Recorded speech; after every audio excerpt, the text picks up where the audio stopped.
அழுதால் உன் பார்வையும் அயர்ந்தால் உன் கால்களும்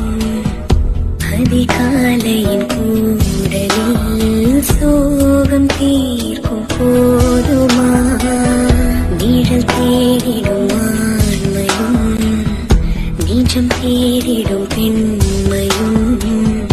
ஒரு போர்வையில்